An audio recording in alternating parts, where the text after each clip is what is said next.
The Sierra Nevada is one of the most dangerous backcountry regions in America. Vast, remote, and unforgiving. Every year, thousands of people go missing in America's wilderness. Most are found. Some never are.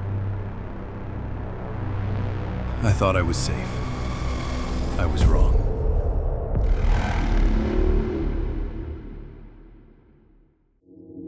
I've always found a special kind of peace in the solitude of the wilderness. As a wilderness ranger, I didn't just tolerate the silence, I craved it. The gentle rustle of wind through the pines, it was a comfort, a familiar friend. It was a place to reset, to wash away all the noise from the world and just be. For me, that place was the Tahoe wilderness, a huge expanse of granite and pine I knew like the back of my hand. I'd spent countless nights under its stars, totally confident in my skills, totally at home in its isolation. But on this one trip, deep in the heart of the whispering pines, I learned that some silence isn't empty at all. It's waiting. The woods were silent until I heard his footsteps. The first day was absolutely perfect. The sun was warm, the air was crisp with that pine scent, and the trail was all mine. As the sun started to dip below the peaks, I found a secluded spot by a small alpine lake I'd camped at before. The whole setup was automatic, tent up, water filtered, stove humming away while I made dinner. As dusk really settled in, this deep, almost sacred quiet fell over everything. The only sounds were the gentle lapping of water against the shore and the low sigh of the wind. This was what I came for.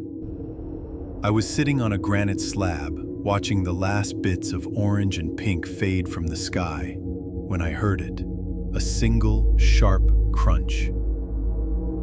It wasn't the scuttle of a squirrel or the heavy step of a deer. No, this was the sound of a boot on dry earth and pine needles. I froze. Every single one of my senses went on high alert. I scanned the dense tree line around my little clearing, my ears straining against the quiet. The wind died down. Everything went still. Nothing. The sound didn't happen again. Look, it's easy to dismiss weird sounds in the woods. Your mind plays tricks on you. It could be an echo, a falling branch, an animal you misheard. I told myself it was nothing. I'm a trained ranger, not some rookie getting spooked by shadows. That's what I told myself anyway. But when I got into my sleeping bag that night, the sound kept replaying in my mind. It sounded deliberate, heavy, and it had felt close. I zipped my tent shut, and that thin layer of nylon felt ridiculously, laughably fragile. Sleep didn't come easy. I woke up with the sun, and the unease from the night before felt kind of foolish in the bright morning light. I packed up my camp, listening to the birds chirping, ready to just push it from my mind and enjoy the hike. The trail was steep, winding through a thick forest before opening up to these incredible views. But that peace I'd felt just the day before, it was gone. It was replaced by that constant nagging feeling that I was being watched. That's when the sounds started up again. It was subtle at first. I'd walk over a patch of gravel, hearing the stones shift and click, and a second later, from somewhere behind me, I'd hear a similar crunching sound. I stopped.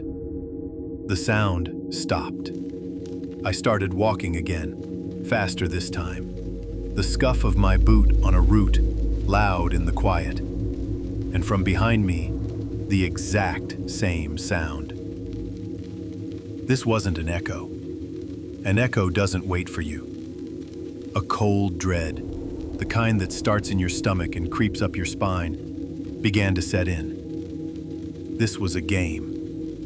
Someone was back there, hidden in the trees, and they were mimicking me. I decided to test it. I walked in a specific pattern. Step, step, pause. And from behind me, clear as day, the pattern was repeated. Step, step, pause. This wasn't just some lost hiker. This was a predator playing with its food. My training kicked in, shoving past the panic that was starting to rise up. I couldn't let him know I was onto him. I casually stopped, pretended to fiddle with my pack, and tried to subtly scan the trail behind me. Nothing but trees and shadows, but I knew. Later, I ducked off the trail to find a water source, and on my way back, I circled around to my own path, and there they were. Fresh boot prints, not mine, pressed into the dirt. They were big, with a deep, aggressive tread. The prints followed my own path exactly, and then veered off into the woods, right where I had. He had been close, way too close. All that confidence I had, the feeling of being an experienced ranger at home in the wild, it evaporated. I wasn't a visitor here anymore. I was being hunted. That second night, the game changed. I ditched the trail completely, bushwhacking deep into the brush to find a spot to camp that was totally hidden. No campfire, obviously. Dinner was cold, eaten with one hand while the other clutched the canister of bear spray on my hip. Every snap of a twig, every rustle of leaves sent a jolt of pure adrenaline through me. I crawled into my tent as it got dark, but I didn't even try to sleep. I just lay there, perfectly still in my sleeping bag, my ears straining to hear something over the sound of my own heart pounding in my ears. For hours, it was just the wind and the creaking of old branches. I almost let myself believe I'd lost him. Then I heard it, a slow, deliberate walk approaching my camp. Not on a trail, pushing through the brush. It wasn't the mimicry from before. This was direct, confident. The footsteps stopped right outside my tent.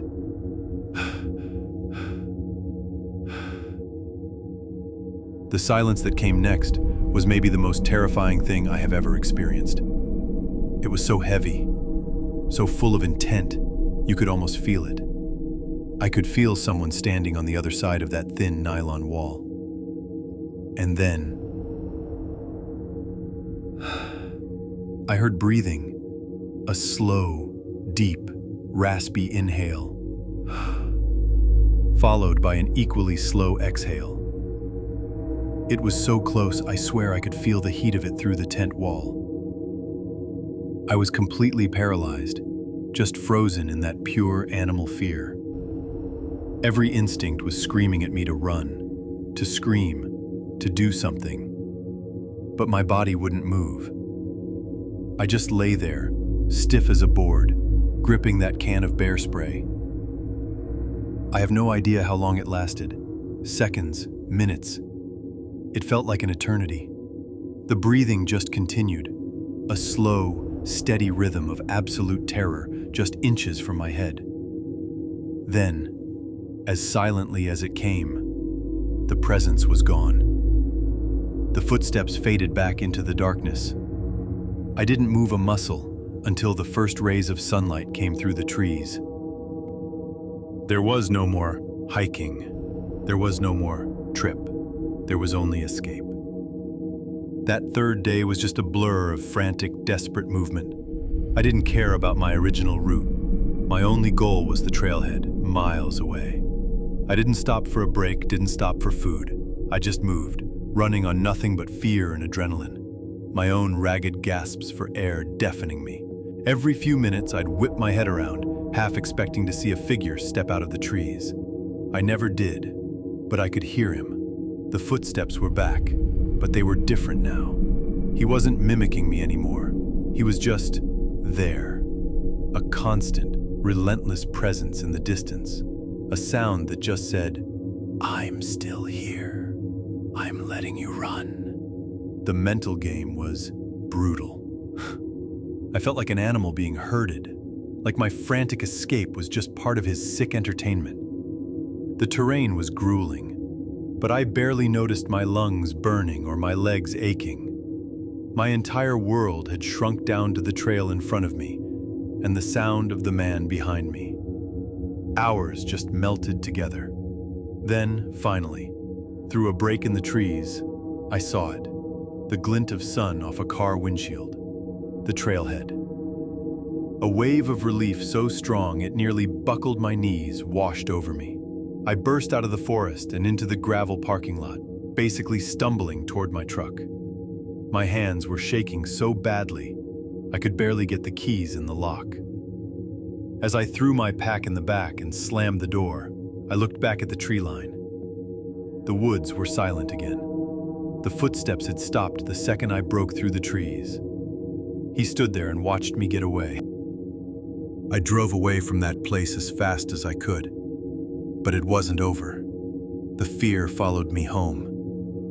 In the weeks that followed, that feeling of being watched just stuck around. I'd be home alone and hear a floorboard creak upstairs, the normal groan of the house settling now a source of terror. I'd be walking to my car after dark and feel that sudden, prickling sensation on the back of my neck. Then came the knocks, a sharp, loud rap on my front door, always late at night. The first time, I looked through the peephole and saw nothing but my empty porch, street lights shining on wet pavement. It happened again a week later, and again. Never anyone there. But the moment that really shattered me came a few nights later while I was washing dishes. A flicker of movement at the edge of my property caught my eye. It was a dark figure, a man, standing by the trees at the far end of my yard, half hidden by the shadows. He was just standing there, perfectly still, watching my house. My blood went cold. It was him. This wasn't some random creep in the woods. He'd followed me. He knew where I lived. I called the police, but by the time they got there, he was gone. With no proof, no suspect, no real threats, they couldn't do anything. I never saw him again, but that experience left a scar that's never going to fade. My training might have saved my life out there, but it couldn't protect me from the psychological trauma. It taught me the most terrifying lesson there is. The most dangerous predator in the wilderness isn't a bear or a mountain lion. It's a human being who decides you're their prey. I used to find comfort in the woods. Now, I only hear the silence and wonder who might be listening. What would you have done out there in the silence? Would you have run sooner? Or would you have frozen too?